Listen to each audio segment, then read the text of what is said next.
Good evening, viewers. We have Major General Sudhakar ji back with us. Welcome, sir. Thank you so much, Meena. It's always a pleasure and great delight to connect with your platform and with you. And Thank you.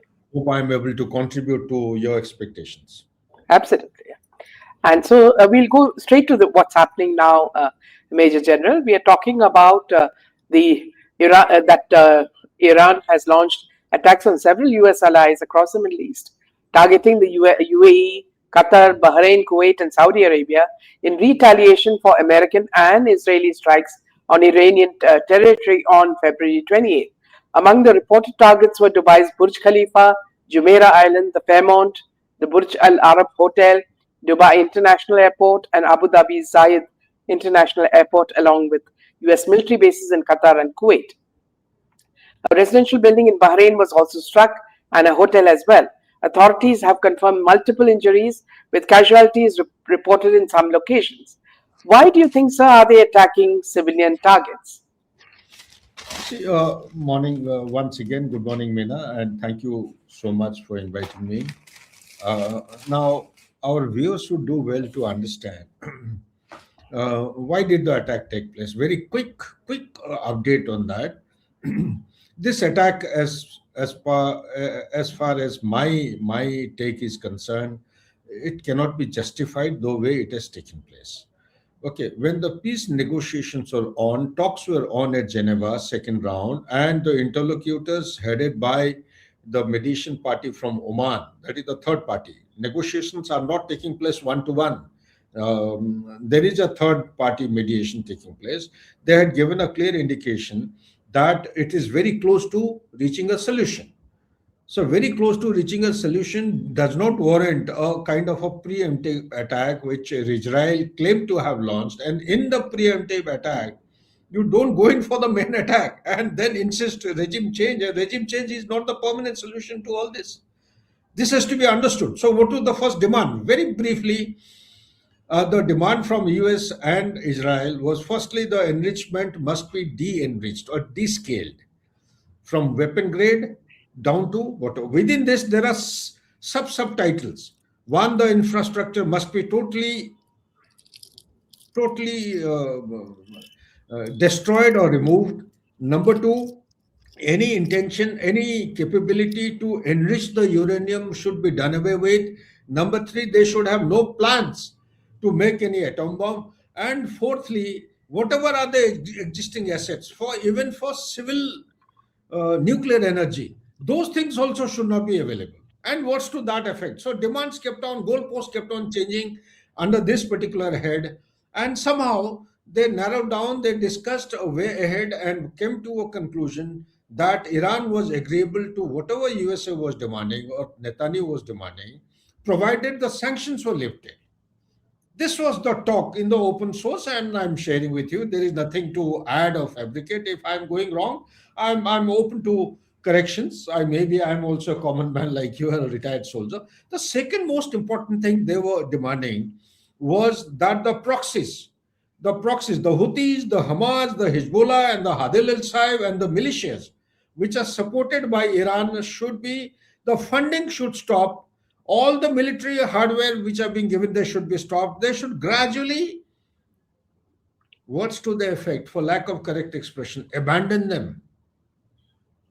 And third and most important thing they demanded was about the ballistic missile. They said that effort to upgrade the ballistic missile and enhance the ballistic missile inventory should be done away with.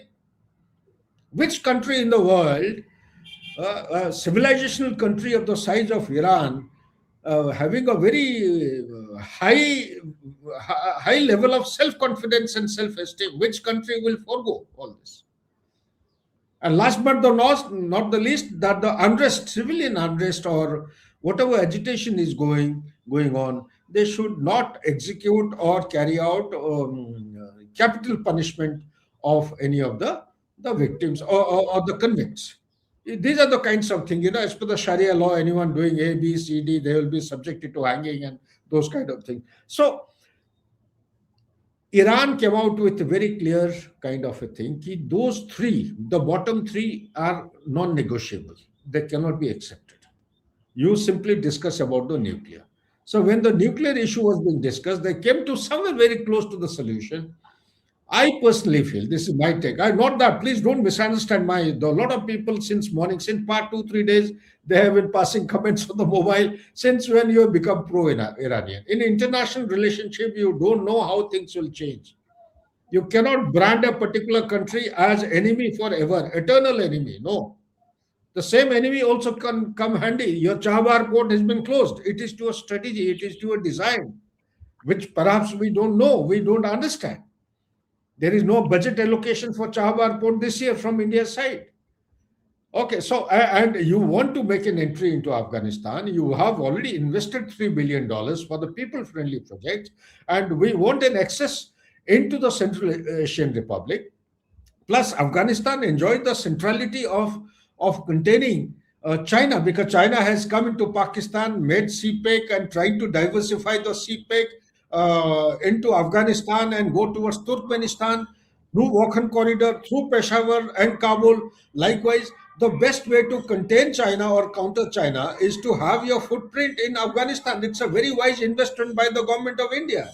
It must be continued in an earnest. So, therefore, what I am trying to say is that international relationship, even though we did not approve, we haven't approved the Taliban even till date, but still we need to engage. Because whatever India does as part of foreign policy, it has always been people friendly. It is meant for the welfare and the well being of the people. That has to be understood. This power will come and go. New people will come.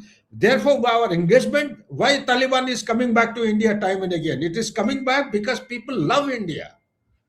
They visualize that India, there is no country parallel to India. That is what I have been in Afghanistan number of times, number of years. But this is what the feeling, that is from the grassroots, from a child to an old man in Afghanistan. So this is basically, I'm giving you a broad perspective. Now coming to the question, the conflict as per me will fan out, it will spread, it will go very, very out of control of the people, and it is likely to also go beyond the boundaries of Middle East. This is my assessment, because as a military man, when I'm trained, my analysis thought process always goes beyond the boundaries, and therefore one should be prepared that yes, people will counter this point by saying that Iran does not have ICBM. Iran's ICBM project has been going on for past more than 1 year. They are in a very advanced stage of putting things in perspective. If they don't have, then North Korea, then China, then Russia may be able to provide.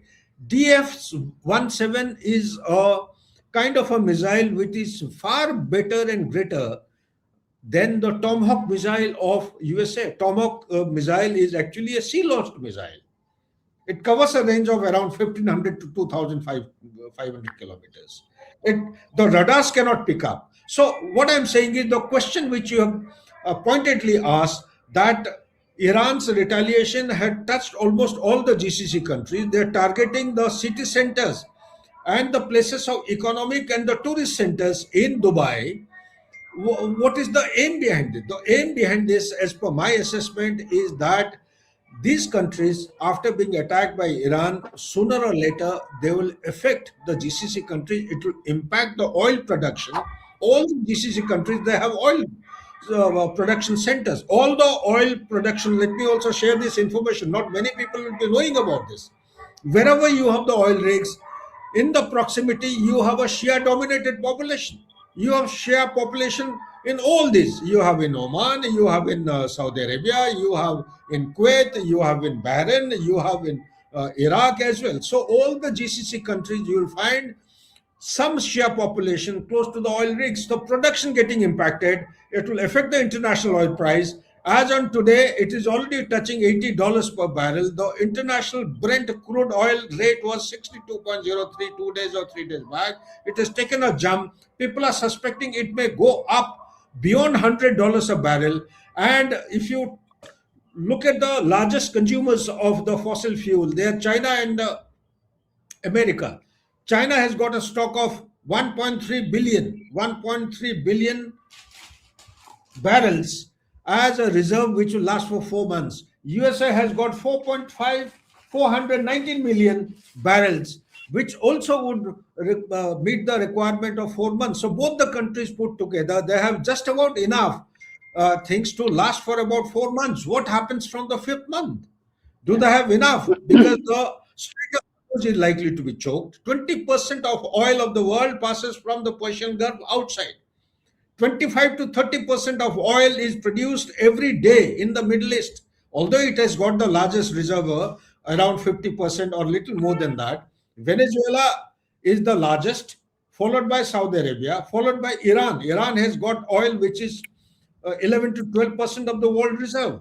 So likewise, it is going to impact the oil market. Thereafter, people are suspecting, or Iran might have thought by doing this, pressure will mount on Donald Trump, and Donald Trump will come back to the negotiating table. But I'm told in the morning sessions in the TVs that Donald Trump has already been approached by people that Iran wants to have a talk. And I have been saying So, Iran, I yeah. don't think So will ever the talk to Donald. Yeah. So the latest news is that what Trump is saying is that in a video posted on Trump social, he described the recent U.S.-led offensive Operation Epic Fury as one of the largest and most complex in history. He said U.S. forces, along with partners, have struck hundreds of targets in Iran and inflicted significant damage, including hitting multiple ships. Now he says that this war may go on for another 4 weeks. And also, the other breaking news is that Iranian Security Council Secretary says Tehran will not negotiate with USA. So that's another point that they have made, and said that Trump is under a delusion. And the other third piece of news is that Israel-Iran war news is that Hezbollah's top leader Mohammad Raad was killed in Israeli strikes in Lebanon. So there are three things happening. One is Trump says that it will only last about 4 weeks, and Iran says that they are not going to negotiate with Trump. And in between, Israel has also killed a Hezbollah leader in Lebanon. So what is really happening? What is the intention actually? The intention behind all this is basically we need to understand that there are more than one issue. The first and most important issue is to contain China indirectly in some form or the other, which is actually missing. The common man is missing the woods for the trees. How is it happening? On the face of it, on a formal document called a National Security Strategy 2025, it has already been stated. China has been told in no uncertain terms, you deal with Taiwan the way you wish to. TRA 1979 is the Taiwan Relation Act, or you, it has been junked virtually. But China has been told, kindly do not come in towards transatlantic and come into the domain of Monroe Doctrine. This is my area, America is saying, and we would like to exercise our dominance and influence in our area. You have penetrated far too much. How much it will succeed, God only knows. I can't say. If Donald Trump, whether he lasts or not, even if he lasts, I don't think this will actually make any substantive changes, because what matters ultimately is roti kapda makan, the livelihood of people. China has penetrated very deep into the Latin America. China has penetrated deep into the Caribbean countries. It has penetrated into the Europe. It has penetrated into Africa very significantly. America is in the back foot. They want to restore their status of a superpower as it was earlier, 30, 40 years back in Cold War era, or let's say after this side, that side of the end of Cold War 1.0. This is one. Second thing, they also want to say that oil. Now, the governor of Federal Reserve and the chairman of Federal Reserve of USA, number of times, if you go back in time and read the Western media platforms, if you read them, one thing is standing out clearly. Time and again, the governor and chairperson of the Federal Reserve have made a statement that America, to remain as a superpower or to sustain the attributes and parameters of a superpower, it has to have steady inflow of wealth. Where do you get the wealth from? They have identified many components, but five major components through your channel, I think I have already shared. One is the oil market, which is close to 2.1 every year, 2.1 trillion to 2.2 trillion or little more than that. They have a pharmaceutical industry of 1.4 to 1.6 trillion US dollar market. They have a drug money 1.6 to 1.8 trillion market every year. They have a defense industry which is between 2.1 to 2.6 trillion dollars. Just look around for market. Why have they got into Bangladesh? Why are they with Pakistan? They both are buying a close between 81 to 83% of military hardware from China. So gradually they are going in for soft pedaling as of now, but gradually it will pick up momentum wherein they will swing their commitment in favor of the defense industry of USA. This is how I foresee. This is what the bigger design is. And last but not the least, the rare earth element. So this is another way of achieving their military, the economic might they're trying to restore, because America has got 38 trillion US dollar debt as on today. It is, if you translate it, earlier I thought it was 128 to 130%. It comes to 168 to 170% of debt to GDP ratio, which is a very high order. What it means is every year they require 1 trillion US dollar to service the interest of this debt. One. Number two, to run the country, they require something close to 6 trillion US dollar per year. Their revenue generation is just 4 trillion US dollar. There is a shortfall of 2 trillion here, requirement of 1 trillion minimum there. Total $3 trillion dollars either you generate from the wealth inflow, or you print, keep printing the dollars. More you print, more devaluation it happens. This is the second. The third point that they want to achieve, they want to restore status quo ante, that is, make America great again. How do you make America great again? Military might, from 954 billion dollars they are jumping to 1.5 trillion. 1.5 trillion of military budget this year itself will happen. What are they planning to do? Are they planning to go in to capture the Greenland? You never know. Are they planning to go in for the Diogo Garcia, which has been handed over to Mauritius? And in turn, Britain has already given us our troops are there. There is an island called Chagos Island.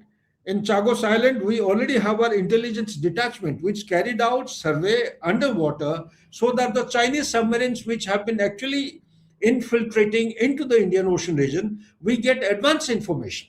Okay, so if that is going to be taken back by USA, one really can't say what all are they going to do. They definitely will go in for upgradation of the equipments, military platforms. They will produce much more than what they are doing. The naval shipbuilding capability is far, far below than that of China. They will try to catch up. Also, the hypersonic capability, which is the need of the such like things, like Russia has gone into produce Samar. There is a missile called as Samrat missile. It moves at a speed of 20 to 27 Mach. 20 to 27 Mach can cover a distance of 10 to 14,000 kilometers. They have another one. It is called as what is the name I'm feeling? Burevestnik. Then they have Poseidon. These kind of missiles. Then they have Evergrande. Evergrande can cover a distance of 24,000 kilometers, can move between 20 to 27 Mach of speed. No radar, nothing can pick up. So if Russia has gone so many miles ahead, China is producing nuclear warheads at a rate which nobody expected. They have already got 600 nuclear warheads. By 2030, they will have 1,000. And now the new start agreement, which finished on 5th of February 2026, has to be either renewed, and Donald Trump, rightfully for a change, is insisting that China also should be there in addition to Russia and America and such like things. There are a couple of other issues also. Greenland is important as far as he is concerned. It is not the piece of land. It is actually they want to secure their flanks, northern flank, from the dominance of China and Russia, both being authoritarian countries. He is very, very fearful. North Korea is also hand in gloves in that. Plus, the Arctic Circle, the ice is melting. The navigation routes are opening up. In times ahead, it will become the shortest route from East Asia and Southeast Asia to navigate and traverse. It is going to reduce the cost of products to less than 50% of what it is now. If that be so, then America would like to play a kind of a proactive role and go in for, if not capture or occupation, at least go in to dominate this particular thing. For that, they have an agreement of 1951, which they should exercise. I don't believe that this occupation or capture of Greenland is going to be in consonance with rules-based order. So such like issues are there. And last but not the least is one factor. That factor is the shale gas which is produced in USA, the break-even cost of a barrel of shale gas is $70. Leave aside this price rise of the spike of the oil in past 2 days. The Brent oil was maintaining a statistics of $62.03 per barrel so far. Okay.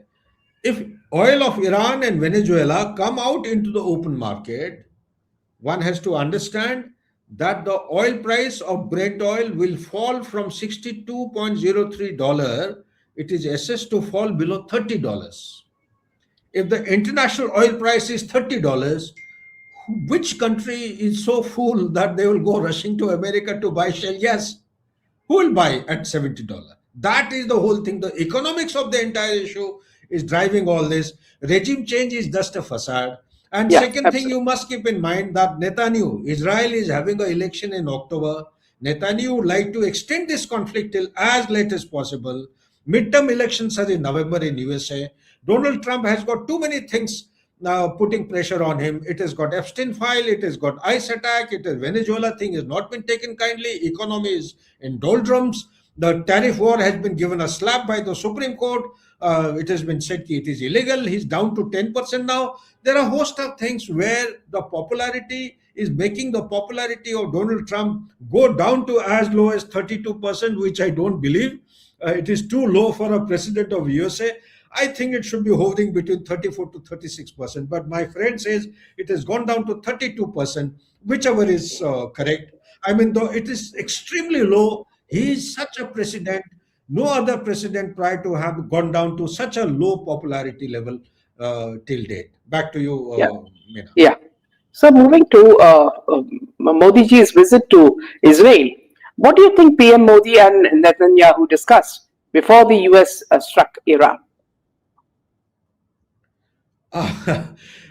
Meena, this is my take. I don't think, you see, it is incorrect to speculate. I don't think his visit had any kind of connection to the current offensive against Iran. It would have been purely from the perspective of national interest of India. The national interest of India today demands that we should not have a second Pahalgam because now Bangladesh front has opened up. We need to have the aerospace engine, which is the immediate crying need for our air force to become viable. Because, as per people's perception, not me, India has to face more than two fronts, two and a half, three fronts. New fronts are opening up. We have just about 29 or maximum 32 squadrons of air resources, fighter jets. We require more than 42. It is not 42 squadrons, which was calculated way back in 80s. That time we had only two distinct borders. Now there are fronts which are coming up. So therefore, we require something close to 52 squadrons of Air Force. And in order to have that, we need to have the technology transfer. We need to have the R&D, how they're going about in R&D. We need to actually learn from them about the agriculture. Large number of our people, the farmers are getting affected. And also, they have their requirement. They have a aging population. They don't have working class population. They require the health workers. They require also skilled, semi-skilled laborers. That's how the commitment has been made. Most important thing is here is a country which is offering technology transfer with no strings attached. It is the only country which has stood by India, call it 65 operation or 71 or 99. In 1999, we were given no help by anybody else except for Israel. That has to be understood. By no means am I saying or undermining the entitlement of Palestinians. I still believe and firmly propound the theory of two nation theory, and it should not be discounted. India's policy is also same. But as far as Israel is concerned, we started pretty late. But here is a country which has been actually holding, revering, India as a superpower right from day one. They're prepared to do anything. Why are they prepared to do anything? Israel's size is 400 kilometers by 140 kilometers. The land area is so small, it is vulnerable to such kind of punitive punishment by a country like Iran, the proxies of Houthis, Hamas, Hezbollah and Hadil Assad, and host of other hostile elements. So therefore, they will not be able to, have the production line, defense production line, in a productive manner, in a creative manner, which benefits them or benefits the country significantly. They are looking around for the skilled capability, the global capability center. They're looking around for the artificial intelligence, the summit which we had, the global, what do you call that, graphic processing unit, GPUs. We have how many? 30,000. Each one is costing $38,000. And we have an ecosystem of new startups, 200,000, third largest in the world. It's likely to become second largest very soon. So all these things put together, actually, all the five layers of artificial intelligence are being tackled, are being addressed in a significant manner. There is no country better than India as on today, firstly, to invest, to co design, co develop, co produce, and also deploy them and export them outside. It will meet the requirement of India to catch up or beat the deadline of $2 trillion of export by 2030. As on today, our export is around 854 billion US dollar. We need to take significant strides and build up the momentum by collaborating with country like Israel. It's a great step in right direction. I don't think they would have discussed anything about Iran, because I know for sure our honorable Prime Minister is a deft negotiator. When he's talking, he's very mindful of the consequences, because Iran is a country we cannot afford to isolate, as per my thought process. We have got So, historic and traditional linkages. yeah. Temporarily, So, terrorism can be contested. Yes, they have unleashed terrorist activities which must be condemned by everyone. I also do the same thing. But as a country, civilization power, they need to be brought back to stability and productivity and a peaceful rise in a rules based international order, not by unethical practices of following the radical Islam or following the Salafism or Wahhabism that they have been yeah, propounding and preaching and practicing. yeah. So my last point is: could Erdogan of Turkey be the next target? You're talking about Erdogan, Turkey. Turkey. Turkey. Well, it is anybody's guess. The consequences of that is, if Erdogan becomes the next target, which they don't get along well, personally speaking, between Netanyahu and Erdogan, and Erdogan is trying to become the blue-eyed boy of Donald Trump. He's been made as one of the primary drivers of the Board of Peace. He's got people around, and one central task given to him by Donald Trump is to make sure that the Hamas surrenders. It is one of the clauses of the Board of Peace agreement, and they surrender all the weapons. I don't think it's going to be easy bait. Gradually, it is pointing towards that, but then the consequences will be, if Erdogan is actually attacked. Well, it is a NATO country. He's the leader of the NATO country. NATO has got the clause of 5, that is serial 5, article 5. If one country of NATO is attacked, then all other members of the NATO will be deeming that they have also been attacked. Therefore, they will come together.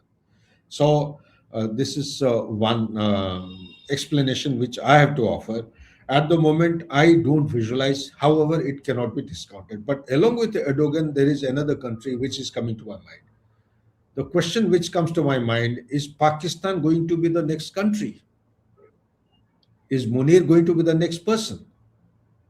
I don't know, because despite all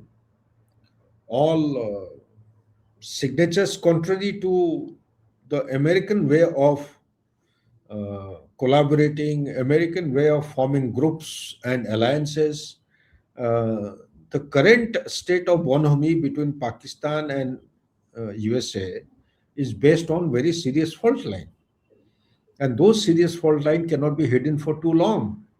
Sooner or later they will crack apart. If that cracks apart, will USA make Pakistan the next target? Which I think should be, because that is the epicenter of terrorism. We may have punished Iran for its regime. But in case of Pakistan, you have the live hostile elements who are being used as the main instrument, main tool of foreign policy by the state. And they are the non-state actors. That's why I call this as a triangle of non-state actors. Iran, Afghanistan, and Pakistan. It's a very dangerous thing. I personally feel instead of Erdogan, which definitely is calling for some attention, is Pakistan is in proximity to India. As per national interest of India, it is Pakistan and the leadership of Pakistan who should be taken to task and made the target next. And subsequently, Erdogan will come onto the radar and he can be addressed as such. Absolutely. Thank you so much, sir, for this session. Uh, Good night, Jai Hind, and Jai Shri Ram. Thank you so much.